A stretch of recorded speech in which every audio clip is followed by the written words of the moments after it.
Hello! Today we are talking about residential roof inspections. So whether you're going to do it yourself, inspect your own roof, or have someone else do it, whether you're being proactive against future leaks or reactive because you need a repair, replacement, or just need to find that leak. Or you're curious as to why your 30-year roof is failing before 20 years. This segment will review how to do a roof inspection and what a roofing contractor is looking for during inspection. And many people expect that a roof inspection begins, well, on the roof. However, consider this.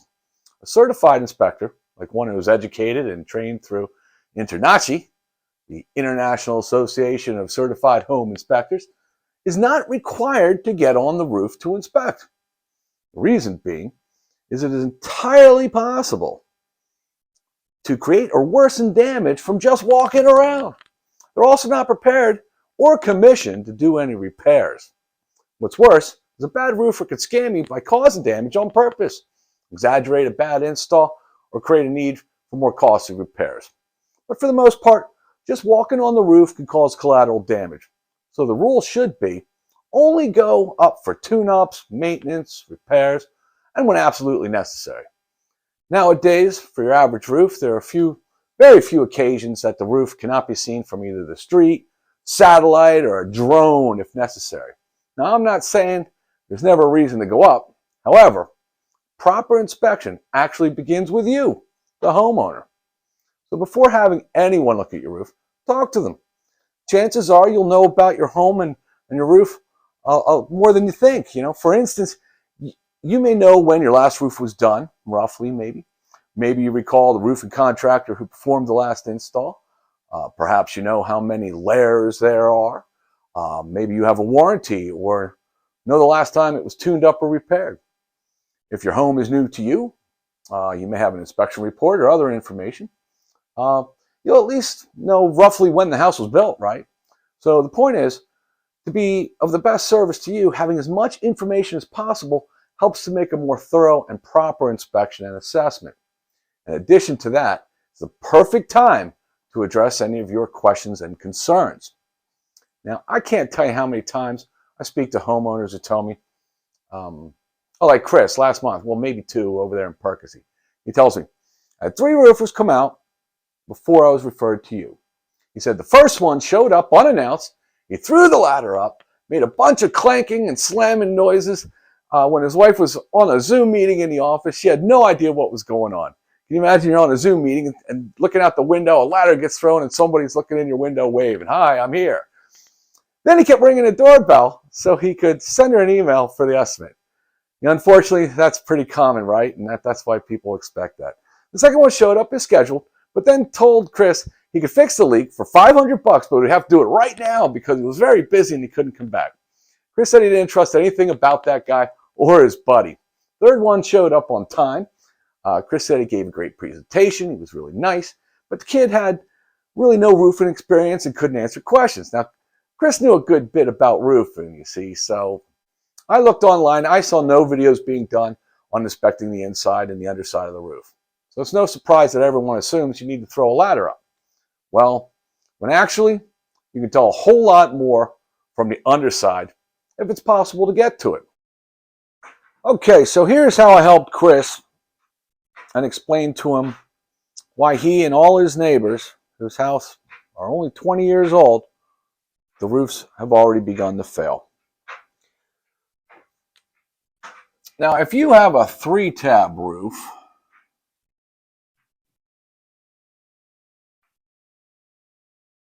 chances are you need a new roof now. Don't wait. I'll have another video that'll explain why waiting costs more than taking care of it. And if you're hesitant to get the project done because of dinero, there are financially stable companies. Some of the roofing companies, like ours, have programs that we can create a budget plan or fit something with your budget. The important thing is we get a roof over your house. If you have questions about that, give me a call directly. Go over that, and we'll also have other segments down the line. So if you have a 3-tab roof, reach out quickly to me or any of my fine competitors. Do yourself a favor. So back in the day, they had 3-tab roofs, had little splits in them, allowed for expansion and contraction. Good thing. Their ability to last was based on their weight. You could get a 15-year, you could get a 25-year, I think a 30-year. But the roofing manufacturers decided, well, we want to have a lifetime shingle. And so dimensionals were born. And so what that means is the piece is solid and has overlapping layers. It's a much thicker piece. Most of them have some sort of configuration for the nailing flanges to be stronger, thicker in those spots. And the idea was that we can offer better warranties and a better product with the newer brand of shingles. So you're going to see these within the last 20 years, just about everybody's going to have them. So these dimensionals, relatively the same size, and you'll see them, they look like shakes, and they have all kinds of patterns, and they're very, very attractive. Problem is this. Back in the day, back in the 50s, every home was covered in tar paper. When they were doing the siding, this is just like construction paper that your kids would have, and it's soaked in tar. It's waterproof, not breathable, and they basically wrap your whole house in it. They'd put it underneath the siding back when they started using the asbestos siding.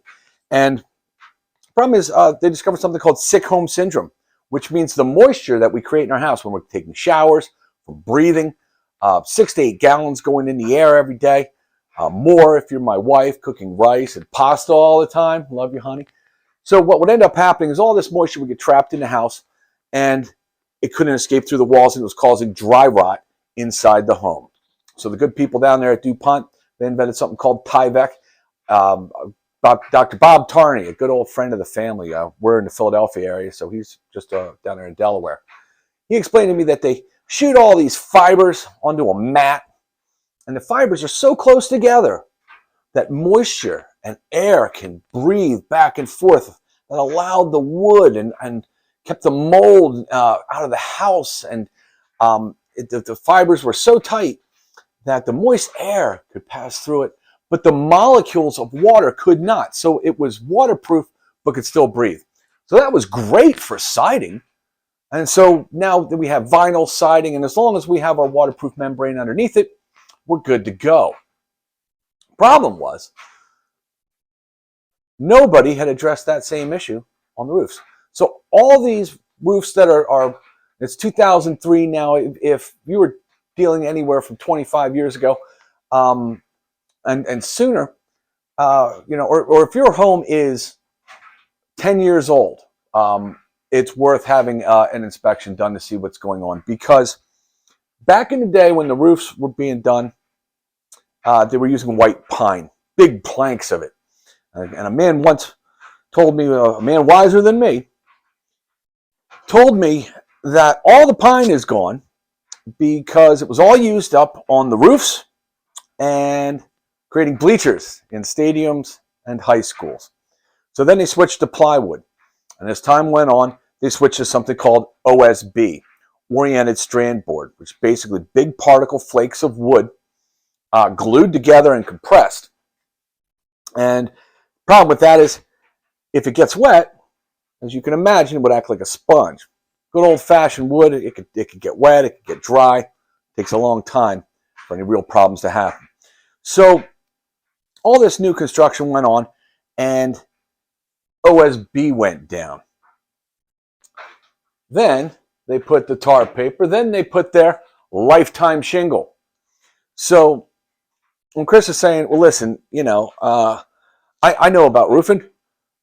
He'd done some and was involved in the trades. And so he asked, well, why am I failing? Why are my neighbors getting their roof done? Why am I getting leaks? What's going on? My home was built in 2003.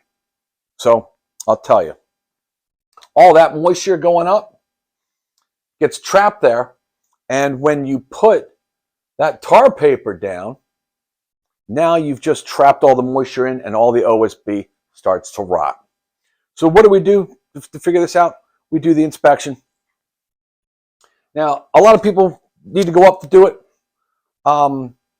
If I'm walking on a roof, I can see the ventilation, but I don't need to be there. From the street, I can see the ventilation, the curled shingles, the missing shingles, black streaks, algae, discoloration, soft spots. Now, if this OSB is only 1/2 inch, actually 7/16, I'm 212 now, right? So if I walk on, it used to be 16-inch joists, now it's 24 with 1/2 inch. If I walk around on any one of those roofs, I'm going to just feel soft spots. It's just the way it is. So you can't see if you're having dry rot or failure of the OSB just by walking on it, maybe along some of the edges. The warping, you can see that just by standing at the right angle. You can see if we're having buckling and bowing going on. And granule loss, that's just going to happen in time with any shingle. If your roof's taking a beating and starting to fail prematurely, you're going to see it in the downspouts. Just look under the downspout. If you see a whole bunch of sandy granules there, then you know it's failing. But if you see the discoloration too, then you just know, all right, well, I'm having loss of the granules, which basically means your shingles are now not prepared to take a beating from the sun and the elements. Now, everybody thinks that roofs are waterproof. Well, they're not. They're just meant to shed water.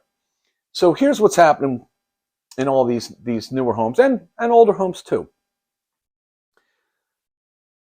We get snow. And here in Pennsylvania, we have what's called ice damming. In fact, anywhere along the belt up, you're going to have it. You'll see the guys talking about it online all the time. So the sun will beat down on it. The snow will melt. It'll come down here. It'll saturate and make all the shingles wet.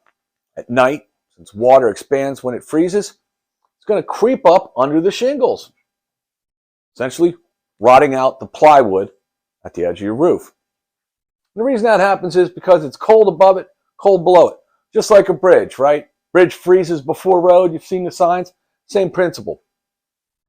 So how we get rid of that is here in Pennsylvania, it's code to use ice and water. Ice and water is a thick, gooey membrane, okay? And you peel this off, and you stick the nail through it, it seals around the nail. So any of that water and moisture that's creeping back up the shingles gets arrested by this, and it's okay to use it at the edges of the roof. You don't want to use it throughout your whole roof, and I'm about to tell you why. So if we use ice and water here, and the cheaper guys don't use it. This stuff, it's expensive, okay? And the other thing is this. Technically, they just have to use it. So what some of the guys will do is say, oh yeah, I used ice and water. Well, it comes in a 3-foot roll, okay? And what they'll do is they'll cut it in half so they get twice as much out of it. And so that doesn't help us. And here's why. You're cold on the outside and you're hot on the inside, okay? So when the snow comes down and reaches to here, you have your soffit, and the hot air coming up here will be about 2 feet into the roof. So that comes in 3 feet rolls. If you're on the angle, cut it in half, you're only getting 18 inches. And that even makes a worse problem because now, since you're not protected 2 feet in from your outside wall, now you have a rot spot somewhere else. So if we have our ice and water down, then we use a bunch of different kinds of stuff. Every brand's going to have this now because they all want to have that lifetime warranty. So what this is it acts just like that Tyvek. It's more like a tarp. It's a tight membrane. It's waterproof. It's designed to not be slippery, though, like Tyvek. If you put Tyvek on a roof, very dangerous. So this is a material that's similar to that. It does have different ways of being applied, But when you use this in conjunction with the ice and water, now that OSB can breathe. If you put this over a pot of boiling water, you'll see the steam rise through it, but the water molecules can't get to the OSB. So if we have that going throughout the rest of the roof, and that's why we don't want to use the ice and water everywhere, because we want the OSB to breathe. We want that moisture to expel itself. That way it's not holding it in and becoming brittle and failing. So it's not your shingle that's failing, it's your underlayment and your OSB underneath. I hope that explains that. That's how we explained it for Chris. If I climb up on the roof, can I tell if they have 2 layers or enough to reach the top of the mark where they need to stop the ice damage? No, I can't tell that. By getting up on the roof and walking around, can I tell if the OSB is damaged or if the underlayment is tar paper or if it's a breathable membrane? No, I cannot. I can see if there's ventilation. I can see that it was installed, but I can't see if it was done properly. So here's the big thing about ventilation. Under your soffits, you have little holes, and you either have vents or a ridge cap. And a ridge cap is an opening at the top that allows the cool air to come in and go out the top, basically expelling all the moisture. However, a lot of times that insulation comes right to that roof line. When that happens, you've just killed your convection. There's no air moving up and through. All that moisture is trapped, and now you have problems. Can't see that from walking on the roof, can you? So what can we see if we can get up into the attic, if we have that opportunity to do it? First thing we're going to notice is the drywall damage, right? All we have to do is look around for that. The ventilation. Well, we'll be able to see if the insulation is packed against those soffits and inhibiting our proper airflow. We'll also be able to look up and see if the ridge cap actually was cut so that the air can move through it. Back in the day, they used to use metal. Oh God, it drove me crazy because they just put it in with nails and it just created holes and rotted out the wood. Nowadays, we put this along, comes in 4-foot pieces. They do make a mesh type, and this goes right on top of the roof. The problem with the mesh is around here, if snow sits on it, it can crush the mesh. So I like to use and see this up there. This is rigid. It also gets nailed along the sides, and then shingles go over it, so there are no exposed nail holes. Wonderful, wonderful stuff. So from the attic, we can see if we have any problems there. We can also see if we have damaged insulation. If we have that condensation there, just like on a soda can, it's going to form on the nails. It's going to make little drips that are going to make drips right into our insulation. We'll see little holes and stuff. It'll also cause mold. So we can check for damaged insulation. We can check for that improper install. And we can check to see if we're creating mold, which is a potential problem. But if we can create the right aeration, don't worry, we don't have to do mold remediation. As long as we are getting that moisture out, it'll die. Some people say in just a matter of weeks you can actually clear it up. So from walking on the roof, can I tell if I have rotted wood? Well, clearly, if I have a giant beam that's failing, sure, I will. However, if you've got a rotted beam, you're going to see that everywhere. There are certain spots that you should be able to inspect. If you have a brick chimney, you're sure going to have rot around it. We just know. We can check that from satellite. We see it. We know it's going to be there. We keep some extra wood in the truck. We're going to repair it right there on the spot. Or even some roofers today, what they do is they go up, tear off everything, throw all the rotted wood in your front yard, then come knock on the door and say, hey, we found all this rotted wood.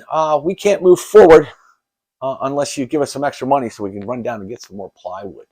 Now, you've only got 2 choices here. One, you can throw them off the roof altogether, right? And say, get on out of here. But no, you can't do that because you have no roof. Right? If you did cuss him out and send him on his way and you got on the phone and tried to call to find a roofer. If you could find a roofer that was free on that good day that they were doing the roof, is that really the kind of roofer you want to have come and finish it? So they kind of had you stuck. So this is how we can get an inspection to make sure that we're in good shape. If we get inside there, we can check for that rotted wood. We can check for dry rot. We can check the OSB to see what kind of shape it's in. If you have a whole lot of plywood to be replaced, wouldn't you rather know that going into it, or know that you had the potential that problem was there? So I believe in full disclosure. So it's better to know what you know, right? By having eyes on it. Cat's eyes. So you have your little nail popping through the plywood. Well, it's going to rot the wood around it. If that nail is getting wet and it's rusty, these are galvanized nails, so they're not supposed to rust, or it takes a long time for them to rust, and the wood's rotted out, that's going to cause this nail to be stuck into nothing. It's all rotted out around it. And so what that's going to do is that's going to cause your shingle to pop up, because your nail is not sticking in anything. And so as things move, it's going to pop it up. So you can get on the roof to see that, but you can pretty much see that from the street now, can't you? And if you can get underneath it, then you know the cause of it. So wet, rusty nails, water stains, they're going to be evident. You just look. You see it, right? There's no question about it. Condensation, we're going to know if we have water drips. We're going to know if we have stains. Sometimes we can even see wood perspiration. And what that means is it's getting hot and the sap is being pushed out in the heat, and it beads up on the outside as it cools. Well, that makes the wood more brittle. So we want to get back to checking underneath that roof to see that we have the proper ventilation. A lot of people tell me that that perspiration, not only makes the wood brittle, but it also attracts insects and rodents. Apparently sap is sweet, right? So we got the condensation in the wood. And if we have multiple layers on the roof, townships allow it. However, if you had a roof and you put another one right over top of it, don't expect it to last. All that moisture is being trapped, and dimes to dollars, they didn't do anything about any of the damage that was underneath it to cause it to leak in the first place. So that's more of a temporary fix. So what I do is I take all these things, the outside inspection, the inside inspection, and I have a checklist and a point system. When we reach a certain amount of points, it's pretty much, should we go for repair in this area, or do we want to look at a different solution, like maybe possibly a total replacement? So I hope that explains to folks out there why roofs that are newer homes are failing well beyond when they should. I hope that also gives everybody an idea of what to look for when you're inspecting, and what I would look for if I was there to give it a proper assessment. So again, I'm Jason. I'm with Home Again Roofing. If you like everything I said, please hit like down below. If you don't like everything I said, hit like anyway, but then reach out and we can all argue and talk about it, okay? You can also hit the web link down there to see all our videos on our website, and reach out to me anytime, whether you're in the southeastern Pennsylvania area or not. I love the forum here online. I'm having a lot of fun communicating and getting new ideas and learning, and I love to share it as well. So reach out to us and have a great day.